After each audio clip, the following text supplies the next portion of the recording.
دنیا اور آخرت میں چین و سکون پانے کا ایک ہی راستہ ہے کہ اس پالنے والے خالق و مالک کی نافرمانی چھوڑ کر اپنی پوری زندگی اس کی اطاعت و فرما برداری میں گزار دی جائے۔ پھر اللہ پاک اپنے بندے کو پاکیزہ اور بالطف زندگی عطا فرمائیں گے اور آخرت میں خوب اجر و ثواب سے نوازیں گے۔ سورہ نحل میں اللہ تعالیٰ کا ارشاد ہے، جو شخص کوئی نیک کام کرے گا، خواہ وہ مرد ہو یا عورت، بشرطے کہ صاحب ایمان ہو، کیونکہ کافر کے اعمال صالحہ مقبول نہیں، تو ہم اس شخص کو دنیا میں بالطف زندگی دیں گے اور آخرت میں اس کے اچھے کاموں کے عوض میں ان کا اجر دیں گے۔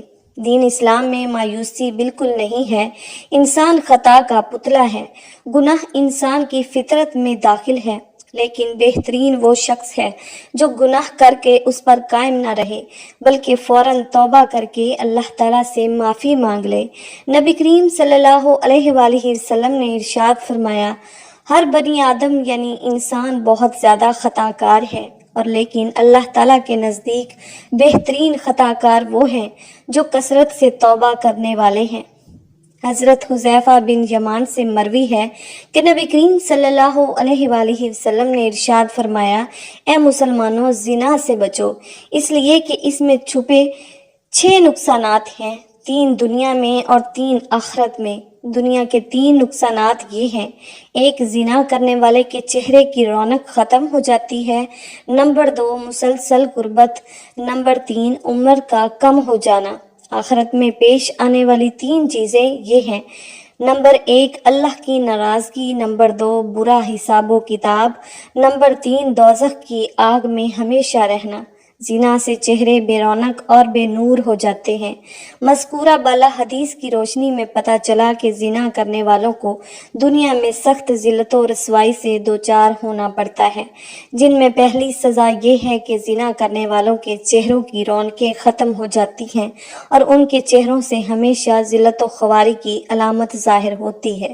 ایک دوسرے مقام پر نبی کریم صلی اللہ علیہ وآلہ وسلم نے ارشاد فرمایا، تم لوگ ضرور اپنی نگاہوں کی حفاظت کرو اور اپنے چہرے کو سیدھا رکھو، ورنہ تمہارے چہرے کو بے نور کر دیا جائے گا۔ زنا سے فکر و فاقہ اور مسکنت پیدا ہوتی ہے۔ حضرت عبداللہ بن عمر رضی اللہ تعالی عنہ سے مروی ہے کہ آقا صلی اللہ علیہ وآلہ وسلم نے ارشاد فرمایا، جب حکمران ظلم کرے تو آسمان سوکھ جاتا ہے، جب زکوٰۃ روک لی جائے تو مویشی ہلاک ہو جاتے ہیں، جب زنا کاری پھیل جائے تو فکر و فاقہ اور مسکنت عام ہو جاتی ہے، اور جب ذمہ توڑے جانے لگیں تو کافروں کو غلبہ دیا جاتا ہے۔ اسلامی معاشرے کی پاکیزگی کی حفاظت کرنا، ہر مسلمان کی عزت و نفس اور روح کی طہارت باقی رکھنا اور اچھے نسب کے لوگوں کو ملاوٹ کی غلازت سے محفوظ کرنا زنا کے حرام ہونے کی حکمت ہے۔ عبرانی کی ایک صحیح روایت ہے کہ ابو العاص نبی کریم صلی اللہ علیہ وآلہ وسلم سے روایت کرتے ہیں کہ آپ صلی اللہ علیہ وآلہ وسلم نے فرمایا، روزانہ آدھی رات کے وقت آسمان کے دروازے کھول دیے جاتے ہیں اور ایک پکارنے والا فرشتہ پکارتا ہے کہ ہے کوئی دعا کرنے والا جس کی دعا قبول کی جائے، ہے کوئی سوال کرنے والا جس کا سوال پورا کیا جائے، ہے کوئی مصیبت زدہ جو دعا کرے اور اس کی مصیبت دور کر دی جائے۔ یعنی آدھی رات کے بعد دعائیں قبول ہونے لگ جاتی ہیں۔ محترم ناظرین، اللہ تعالیٰ ہر دعا کرنے والے مسلمان کی دعا قبول فرماتا ہے، سوائے زانیہ کے جو اپنے شرمگاہ کے ذریعے غیر مرد کو سیراب کرتی ہے۔ زانیہ عورت جو زنا کے ذریعے مرد کا دل بہلاتی ہے، پھر اس کی دعا قبول نہیں ہوتی۔ زنا کرنے والے لوگ خود اپنے آپ کو اللہ کے عذاب کا مستحق بنا لیتے ہیں۔ حضرت عبداللہ بن عباس رضی اللہ تعالی عنہ کہتے ہیں کہ رسول اللہ صلی اللہ علیہ وآلہ وسلم نے فرمایا، جب کسی بستی میں زنا اور سود عام ہو جائے تو گویا اس بستی کے لوگوں نے اپنے آپ کو اللہ کے عذاب کا مستحق بنا لیا ہے کہ ان پر کسی بھی طرح کا عذاب آ جائے۔ پھر اسی طرح زانی کو دنیا میں بھی اللہ تعالیٰ کی طرف سے سزا مل کر رہتی ہے، یعنی یہ ایک ایسا جرم ہے کہ جس کی سزا دنیا میں ملتی ہے۔ حضرت انس رضی اللہ تعالی عنہ کہتے ہیں کہ رسول اللہ صلی اللہ علیہ وآلہ وسلم نے فرمایا، دو گناہ ایسے ہیں جن کی سزا میں جلدی کی جاتی ہے اور دنیا میں ہی دے دی جاتی ہے۔ نمبر 1 زنا، نمبر 2 والدین کی نافرمانی کرنے والا، ماں باپ کی بات نہ ماننے والا۔ اور اب یہ کہ جو شخص ایسی بیماریوں میں مبتلا ہو جاتا ہے، یعنی زنا جیسی بیماری میں مبتلا ہو جاتا ہے، تو پھر اس کا ایمان کیسے رخصت ہوتا ہے کہ اس گناہ کو چھپانے کے لیے جھوٹ پہ جھوٹ بولتا چلا جاتا ہے، ایک نہیں کئی جھوٹ بولتا ہے۔ اور جب کوئی انسان جھوٹ بولتا ہے تو اس کے منہ کی بدبو سے فرشتہ اس سے کئی میل دور چلا جاتا ہے، اس انسان سے اللہ تعالیٰ کی حفاظت ہٹ جاتی ہے اور وہ شخص ذلیل و خوار ہو کر رہتا ہے۔ دنیا میں بھی انسان پر طرح طرح کی بیماریاں اور طرح طرح کی مصیبتیں نازل ہوتی ہیں۔ پھر بڑھاپے کی عمر میں زنا کرنا اللہ کے غضب اور غصے کو بھڑکاتا ہے۔ اللہ تعالیٰ قیامت کے دن 3 لوگوں سے غصے کی وجہ سے بات نہیں کریں گے اور نہ ہی جنت میں داخل ہونے کے لیے پاس کریں گے۔ ابو معاویہ حدیث کے راوی نے کہا، اور نہ ہی اللہ تعالیٰ نے ان کی طرف نظر کرم فرمائیں گے اور ان کے لیے دردناک عذاب ہے۔ نمبر 1 بوڑھا زانی، دوسرا جھوٹا حکمران اور تیسرا متکبر فقیر۔ پھر اسی طرح جس بستی میں زنا عام ہو جائے وہاں موتیں بہت ہونے لگتی ہیں، موت کی کثرت ہو جاتی ہے، قتل کی کثرت ہو جاتی ہے۔ پھر اسی طرح کسی بھی غیر حاضر شخص کی بیوی سے زنا کرنے والے شخص پر اللہ تعالیٰ قیامت کے روز ایک سانپ مسلط کر دیں گے۔ یعنی کسی عورت کا شوہر کہیں گیا ہو اور اسے ظاہر ہے کہ شوہر بیوی کا محافظ ہوتا ہے، اور اب اگر وہ اکیلی ہے تو اس کو اکیلا پا کر کسی نے اس کے ساتھ اگر برائی کی، ایسا شخص قیامت کے دن اس انجام سے دوچار ہوگا۔ عبداللہ بن عمر کہتے ہیں، رسول اللہ صلی اللہ علیہ وآلہ وسلم نے فرمایا، جو شخص کسی غیر حاضر آدمی کی بیوی کے بستر پر آ کر بیٹھتا ہے، اس کا انجام اس شخص جیسا ہے جسے قیامت کے روز زہریلے سانپوں میں سے ایک سانپ ڈسے گا۔ پھر ہمسائے کی بیوی سے زنا کرنے کا عذاب یا اس کی سزا کسی بھی دوسری عورت کے ساتھ زنا کرنے سے 10 گنا زیادہ ہے، کیونکہ ہمسایوں کے بھی کچھ حقوق ہیں۔ حضرت عبداللہ رضی اللہ تعالی عنہ بیان کرتے ہیں کہ میں نے رسول اللہ صلی اللہ علیہ وآلہ وسلم سے پوچھا، کون سا گناہ اللہ کے نزدیک سب سے بڑا ہے؟ آپ نے فرمایا، یہ کہ تو اللہ کے ساتھ کسی کو شریک ٹھہرائے جبکہ اس نے تمہیں پیدا کیا ہے۔ وہ کہتے ہیں کہ میں نے آپ سے عرض کی، یہ تو واقعی بڑا گناہ ہے۔ وہ کہتے ہیں، میں نے پوچھا، پھر کون سا؟ آپ نے فرمایا، تو اپنی اولاد کو اس اندیشے سے قتل کر دے کہ وہ تمہارے کھانے میں شریک ہوگی۔ وہ کہتے ہیں، میں نے پوچھا، پھر کون سا؟ آپ نے فرمایا، پھر یہ کہ تو اپنے ہمسائے کی بیوی کے ساتھ زنا کرے۔ صحابہ رضی اللہ تعالی عنہم نے بڑے گناہوں سے متعلق دریافت کیا تو آپ صلی اللہ علیہ وآلہ وسلم نے انہیں سب سے بڑے گناہ کے بارے میں بتایا کہ وہ شریک اکبر ہے، جسے اللہ تعالیٰ صرف توبہ ہی سے بخشتا ہے۔ اگر شرک اکبر کا مرتکب بغیر توبہ کے مر گیا تو وہ ہمیشہ ہمیشہ جہنم میں رہے گا۔ دوسرا بڑا گناہ یہ ہے کہ آدمی اپنے بچے کو اس خوف سے مار دے کہ وہ اس کے ساتھ اس کے کھانے میں شریک ہوگا۔ چنانچہ کسی ایسی جان کو مار دینا جسے اللہ تعالیٰ نے حرام کیا ہو، اس کا مرتبہ بڑے گناہوں میں دوسرا ہے۔ گناہ اور اس کی سزا اور بھی زیادہ ہو جاتی ہے جبکہ مقتول قاتل کا رحمی رشتہ دار ہو، اور یہ اور بھی زیادہ ہو جاتی ہے جبکہ قتل کا مقصد مقتول کو اللہ کے اس رزق سے محروم کرنا جسے اللہ تعالیٰ نے قاتل کے ہاتھ پر جاری فرمایا ہے۔ پھر یہ کہ آدمی اپنے ہمسائے کی بیوی سے زنا کرے، کبیرہ گناہوں میں تیسرا درجہ زنا کا ہے۔ اس کا گناہ اور بھی زیادہ بڑھ جاتا ہے جب کہ جس عورت سے زنا کیا جائے وہ ہمسائے کی بیوی ہو، جس کے ساتھ شریعت میں حسن سلوک، نیکی اور اچھی صحبت کی نصیحت کی گئی ہے۔ حضرت مقداد کہتے ہیں، رسول اللہ صلی اللہ علیہ وآلہ وسلم نے اپنے صحابہ سے دریافت فرمایا، زنا کے بارے میں تمہارا کیا خیال ہے؟ صحابہ نے عرض کی، زنا کو اللہ اور اس کے رسول نے حرام قرار دیا ہے، لہٰذا وہ قیامت تک حرام ہے۔ پھر آپ صلی اللہ علیہ وآلہ وسلم نے صحابہ اکرام سے فرمایا، ایک آدمی اگر 10 عورتوں سے زنا کرے تو یہ گناہ اس سے کم ہے کہ آدمی اپنے ہمسائے کی بیوی سے زنا کرے۔ ہمسائے کی بیوی سے زنا ایک تو حق ہمسائیگی پامال ہوتا ہے، اس کے علاوہ کیا وجہ ہے کہ اس کو زیادہ برا کہا گیا ہے؟ اعتماد کا رشتہ ہوتا ہے، ساتھ ساتھ گھر ہوتے ہیں تو سارے راز معلوم ہوتے ہیں کہ کس دن کون اکیلا ہے، کون گھر میں ہے یا نہیں ہے۔ پھر اسی طرح تاک جھانک کے موقع بھی ہوتے ہیں اور کئی طرح کی خرابیاں اس میں آ جاتی ہیں۔ کسی بھی وقت دماغ سکون میں نہیں رہتا، انسان ایک خوف کا شکار رہتا ہے۔ ناظرین، کیا آپ کو پتہ ہے کہ آخرت میں ایسے شخص کا انجام کیا ہے؟ کسی کو معلوم ہے یہ جو دنیا میں زنا کرتا ہے قیامت کے دن اس کا انجام کیا ہے؟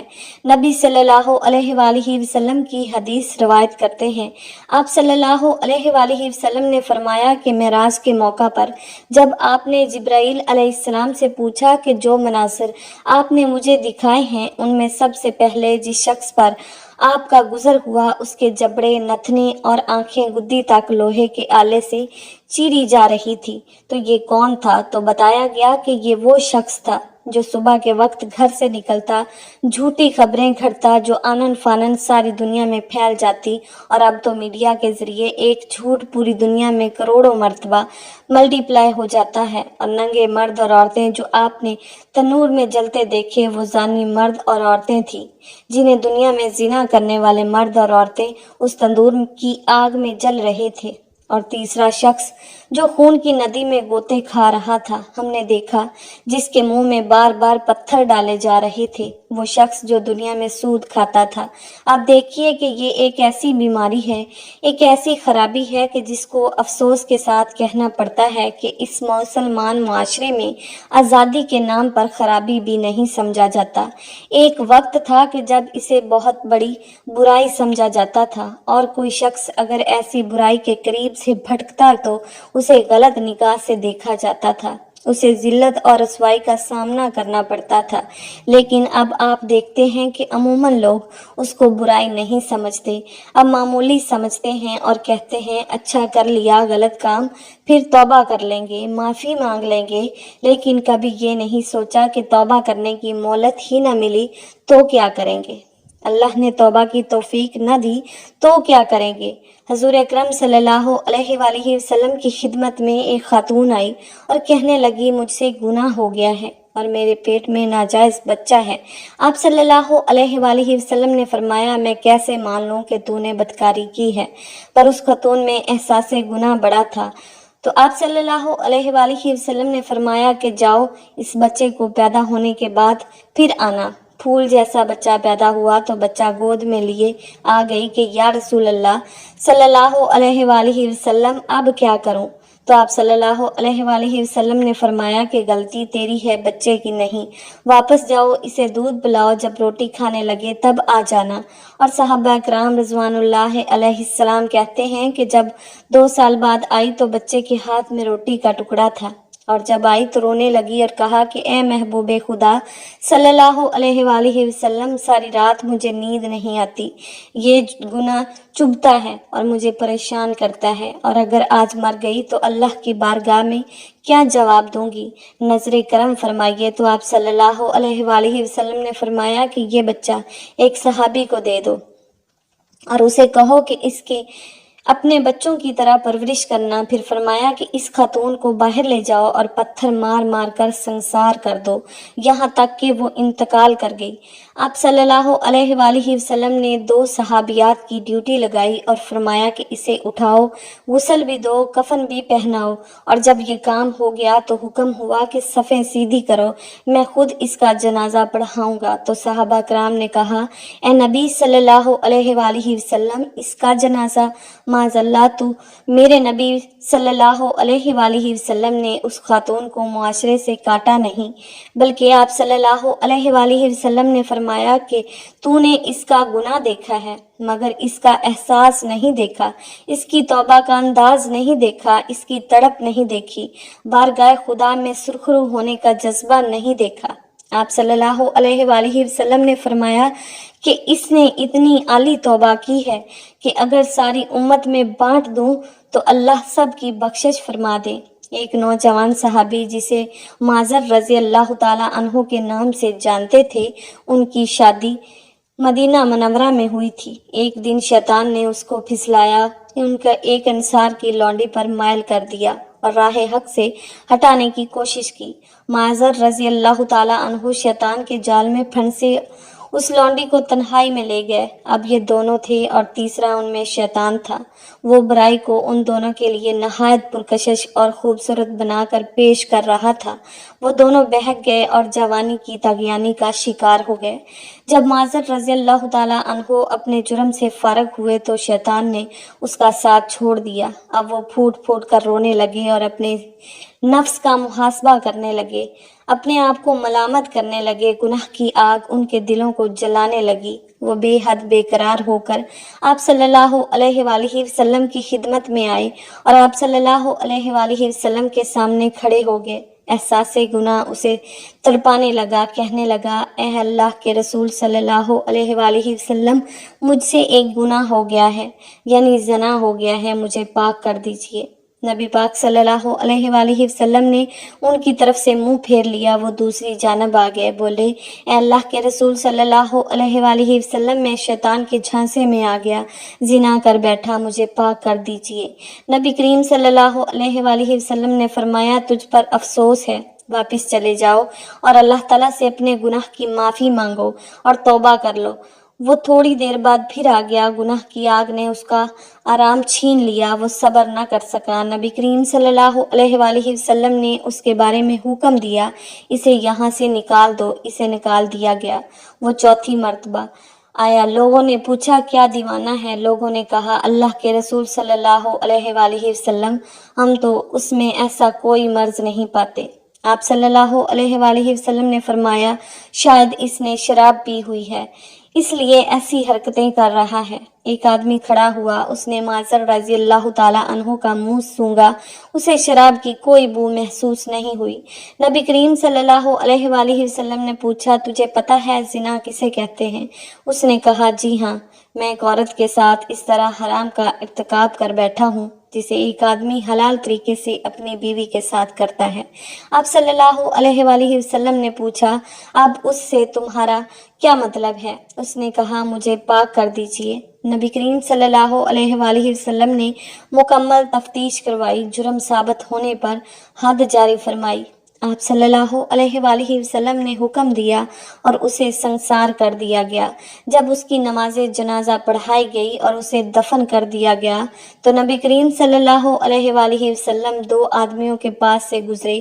وہ آپس میں باتیں کر رہے تھے کہ دیکھو، اس آدمی پر اللہ نے پردہ ڈالا تھا، لیکن اس نے اپنے آپ کو خود ہی ہلاکت میں ڈال لیا، حتیٰ کہ اسے پتھر مار مار کر یوں ہلاک کر دیا گیا جس سے کتے مار دیے جاتے ہیں۔ نبی کریم صلی اللہ علیہ وآلہ وسلم خاموش ہو گئے۔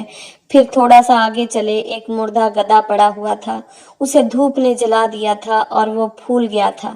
جب نبی کریم صلی اللہ علیہ وآلہ وسلم نے اس گدھے کو دیکھا تو پوچھا، فلاں فلاں آدمی کدھر ہے؟ وہ دونوں بولے، اللہ کے رسول صلی اللہ علیہ وآلہ وسلم، ہم یہاں ہیں۔ آپ صلی اللہ علیہ وآلہ وسلم نے فرمایا، اترو اور اس گدھے کا گوشت کھاؤ۔ وہ حیران ہو کر بولے، اللہ کے نبی، بھلا اسے کون کھا سکتا ہے؟